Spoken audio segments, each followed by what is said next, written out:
تاکہ جو 60,000 کے قریب پینڈنسی ہے اسے لیسن کریں، اسے ریڈیوس کریں. بڑا ہی آپ نے اس پہ زبردست overcome کریں. نقطہ اٹھایا، چونکہ اس کے دورس نتائج ایک عام آدمی کی زندگی کے اوپر بھی ہمیں نظر آئیں گے.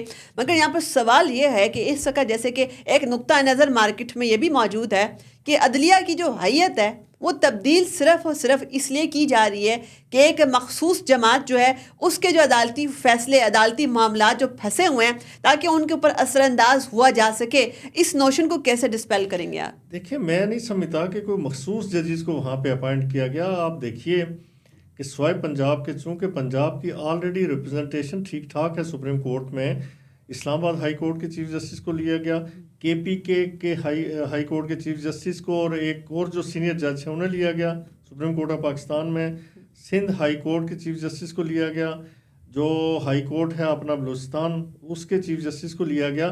تو کوئی ڈسکریمنیشن نہیں ہے، کسی مخصوص کو پک اینڈ چوز نہیں ہے، کسی خاص جج کو اٹھا کے جو کسی پارٹی کا لائک مائنڈڈ ہو وہاں پہ اسے سپریم کورٹ میں پلیس کیا گیا ہو without any sort of discrimination, without any pick and choose.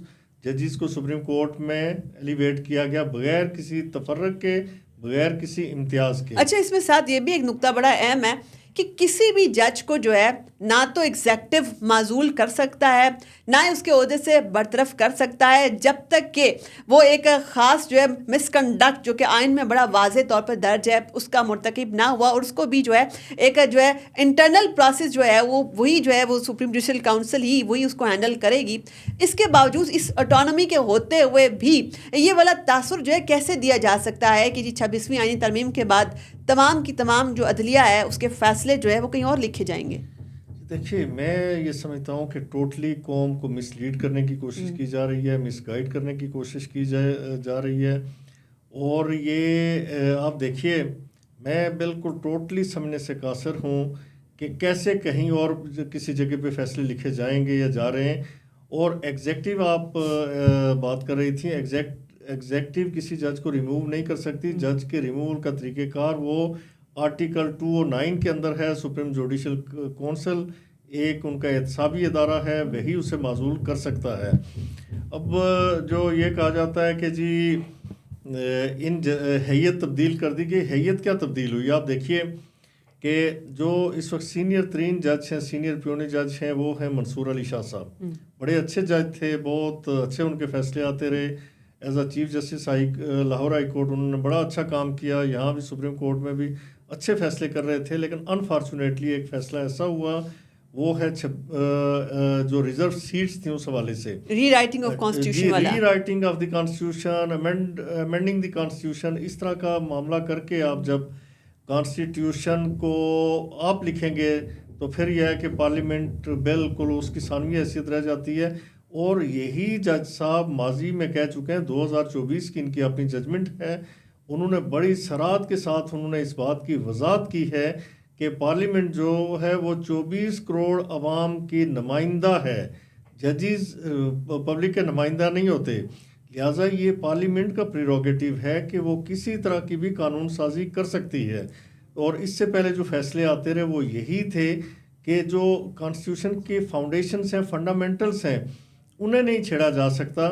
مثلا پاکستان کا نام تبدیل کرنا، یا اسلام کو کی جگہ کل وہ کہیں کہ ہمارا کوئی اور ریلیجن ہم اسے سیکولر پاکستان ڈکلیئر کرتے ہیں، وہ اس جو ڈیموکریٹک یعنی اسلامی جمہوریہ پاکستان جمہوریہ بھی نکال دیتے ہیں. اس طرح کی جو فنڈامنٹلز ہیں، فاؤنڈیشنز ہیں، یا فنڈامنٹل رائٹس کا جو چیپٹر ہے اسے ختم کر دیں. راجہ صاحب، یہ جو 26ویں آئینی ترمیم ہے، کیا اس نے آئین پاکستان کے فنڈامنٹلز کے ساتھ چھیڑ چھاڑ کی ہے کہ جس کی وجہ سے تمام منصور علی شاہ صاحب، منیب اختر صاحب یہ سب کہتے ہیں کہ نہیں جی فل کورٹ کا ڈسیزن آنے سے پہلے ہم کسی بھی قسم کی نئی تعیناتی کا پارٹ نہیں بنیں گے؟ دیکھیں، یہ قطعاً غلط بات ہے، میں اس سے اتفاق نہیں کرتا. کس فنڈامنٹل چیپٹر کو چھیڑا گیا، کس فاؤنڈیشن کو ٹچ کیا گیا، یہ کس آئین کے کس بیسک اور کس بیسز کو وہ ٹچ کیا گیا، یہ قطعاً کسی بنیاد کو انہوں نے نہیں چھیڑا.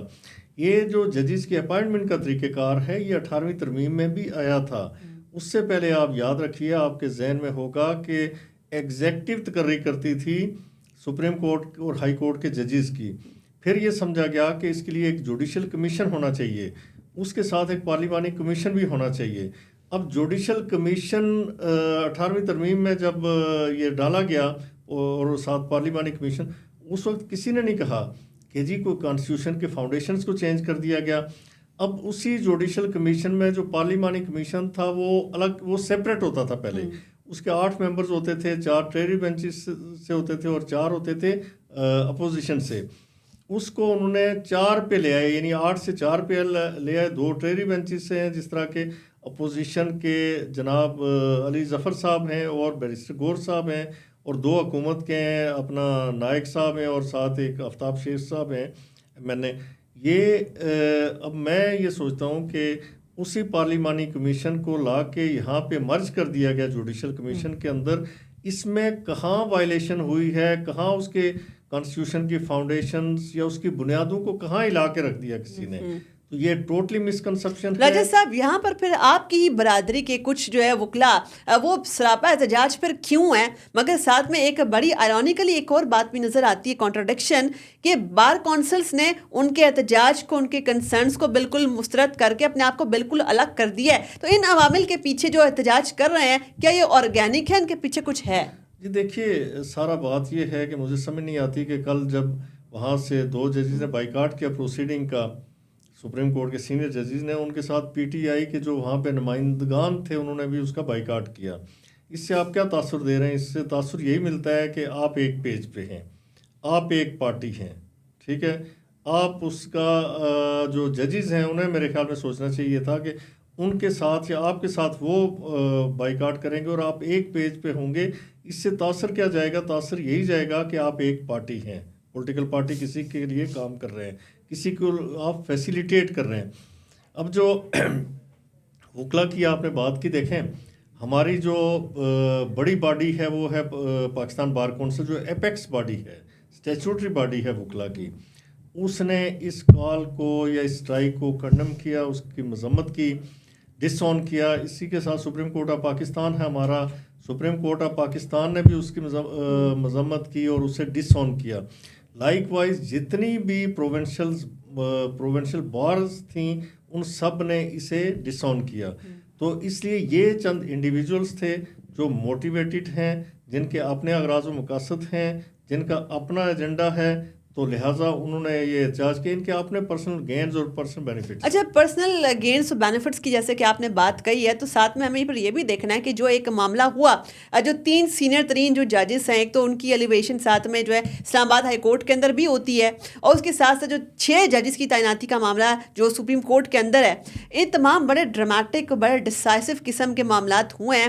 اس کے دورست نتائج جو ہیں وہ کیا پاکستان کی عدلیہ کے اوپر ہوں گے، ایک عام آدمی کی زندگی کے اوپر جو پنڈنسی ہے، جو بیک لوگ ہے، اس کے حوالے سے اس کے نتائج جو ہے کیا آپ کو نظر آتے ہیں؟ اب دیکھیے نا، پہلے اسلام آباد ہائی کورٹ کی بات کر لیں تو اسلام آباد ہائی کورٹ میں 3 ججز کو لایا گیا، ٹرانسفر کیا گیا. اب ٹرانسفر کے حوالے سے بھی بڑا واویلا مچایا گیا، خطوط لکھے گئے، بڑا پروٹیسٹ ہوا. آپ مجھے بتائیں کہ آرٹیکل 200 کنسٹیٹیوشن آف پاکستان کو واضح طور پہ کہتا ہے کہ پریزیڈنٹ آف پاکستان کے پاس یہ اختیار موجود ہے کہ کسی صوبے سے دوسرے صوبے میں ہائی کورٹ کے جج کو ٹرانسفر کر سکتا ہے with the consultation of the chief justice of Pakistan. انہوں نے کنسلٹ کیا، پھر اس جج کی مرضی بھی وہ بھی لینا ہوتی ہے، ویدر ہی از ولنگ اور ناٹ، ٹھیک ہے. لیکن اس کے لیے یہ ہے کہ اگر وہ اسے انکار کر دیتا ہے، تو ولنگنیس نہیں شو کرتا، تو he will be deem to be retired. اس کے لیے یہ خیال کیا جاتا ہے کہ وہ اسے ریٹائر سمجھا جائے گا. تو پھر اس سے ہٹ کے آپ دیکھیے کہ جو وہاں یہاں پہ پھر جو چیف جسٹس کنسرنڈ ہے، جہاں سے اسے لینا ہے ان کی کنسنٹ چاہیے ہوتی ہے. جس کورٹ میں آپ بھجوا رہے ہیں، اسلام آباد ہائی کورٹ میں اگر بھجوا رہے ہیں، تو اسلام آباد ہائی کورٹ کے چیف جسٹس کی بھی کنسنٹ آپ کو لینی ہوتی ہے. سمجھے، این او سی ہوتا ہے ایک طرح کا. ہمیں ان کے آنے پہ یہاں کوئی اعتراض نہیں ہے، اور ایک کہیں گے کہ ہمیں دینے پہ کوئی اعتراض نہیں ہے. 3 ججز آئے، آپ دیکھیے، ایک بلوچستان سے، ایک سندھ سے، اور ایک لاہور ہائی کورٹ سے. لاہور ہائی کورٹ کے جج صاحب کا ڈسپوزل اتنا شاندار ہے کہ 6-7 ہزار کیسز سالانہ ڈسپوز آف کرتے رہے لاہور ہائی کورٹ میں. ہمیں اس وقت اگر اس طرح کے ججز آئیں گے ہمارے اسلام آباد ہائی کورٹ میں، تو میرے خیال میں بہت کم عرصے میں ہماری جو پینڈنسی ہے وہ 0 پہ آ سکتی ہے. اور سپریم کورٹ کا بھی مجھے بالکل یقین ہے کہ یہ جو ججز گئے ہیں کل، جن کی ایلیویشن ہوئی وہاں پہ 6 ججز، تو ان کی وجہ سے وہاں پہ ہمارا جو پینڈنسی ہے وہ بالکل ریمارکیبلی ریڈیوس ہوگی، سگنیفیکنٹلی ریڈیوس ہوگی۔ اچھا راجہ صاحب، ایک کوئک ٹیک آپ کی اس کے اوپر چاہیے کہ آئی ایم ایف کا ایک جائزہ مشن پاکستان کے اندر آیا ہوا ہے، چیف جسٹس یحییٰ آفریدی کے ساتھ بھی ان کی ایک ملاقات ہو چکی ہے، تو آپ کو کیا لگتا ہے کہ جو لا اینڈ آرڈر اور گورننس کے حوالے سے جو یہ ایک اپنی جائزہ رپورٹ مرتب کریں گے، کیا پاکستان کے اندر کوئی ایسے حالات ہیں کہ ان کی وجہ سے جو ہے کوئی concerns I M F Pakistan کے ساتھ فارملی ریز کرے، یا یہ ایک معمول کی ایکٹیویٹی ہے؟ میں سمجھتا ہوں کہ بالکل معمول کی ایکٹیویٹی ہے۔ کنسرنس دیکھیں کہ پاکستان الحمدللہ ڈیفالٹ سے نکل آیا، ملک بہتری کی طرف ہے، جتنے بھی اشاریے ملتے ہیں اکانومی کے حوالے سے سارے پازیٹیو ہیں۔ ہمارا سٹاک ایکسچینج دیکھ لیں، آپ دیکھ لیں جو انفلیشن ریٹ تھا وہ خاصا کم آ گیا، سنگل ڈیجٹ میں آ گیا، وہ کسی وقت 42 تھا، 38 تھا، اور پھر آج وہ سنگل ڈیجٹ میں ہے۔ پھر اس سے ہٹ کے جو ہماری کرنسی ہے وہ سٹیبل ہے۔ ڈالر دیکھیے اس طرح سے آگے دوڑ نہیں رہا اور ایک جگہ پہ رکا ہوا ہے۔ پھر کھانے پینے کی جو چیزیں ان میں کمی واقع ہوئی، پاکستان میں بڑے پروجیکٹس لگ رہے ہیں، سی پیک پال ہوا، تو میرا خیال یہ ہے کہ روٹین کی ایک ان کا روٹین کا وزٹ ہے، کوئی ایسا کنسرن نہیں ہے جس کی بنیاد پہ پاکستان کے لیے کوئی نیگیٹو ریمارکس لکھے جا سکیں۔ راجہ خالد صاحب، آپ کے قیمتی وقت کا، کمپریہنسو انالیسس کا، بڑی زبردست شاندار لیگل انپٹ کا بہت بہت شکریہ۔ جیسے کہ ہم دیکھتے ہیں کہ پاکستان کے اندر جب بھی آپ سسٹم کو ریفارمز کی بات کرتے ہیں، خاص طور پہ عدالتی معاملات کے حوالے سے ریفارمز کی جب بات کرتے ہیں، تو ہم پتہ نہیں اچھے کاموں کو بھی سیاست کی نظر کر دیتے ہیں۔ اپنی جو پیٹی پالیٹکس ہے اس کے اندر ہم ریفارمز کو بھی لے آتے ہیں، اور اچھے اچھے فیصلے جس کے عوام کی زندگی کے اندر بڑے دورس نتائج مرتب ہونے ہوتے ہیں، ان کو بھی ہم سیاست کی نظر کرتے ہوئے جو ہے کچرا کنڈی میں اندر پھینک دیتے ہیں، اور اس کے بعد جو ہے وہ اتنی چیز متنازع، اتنی کنٹروورسی بڑی بن جاتی ہے کہ اس کے جو ہے پازیٹیو اسپیکٹس جو ہیں وہ تمام کے تمام فراموش کر دیے جاتے ہیں۔ بڑی بدقسمتی ہے کہ اس وجہ سے پاکستان کے اندر ریفارمز لانا جو ہے ایک بڑا مشکل کام بن جاتا ہے۔ اپنی میزبان ساہ خان کو دیجیے اجازت، اللہ حافظ۔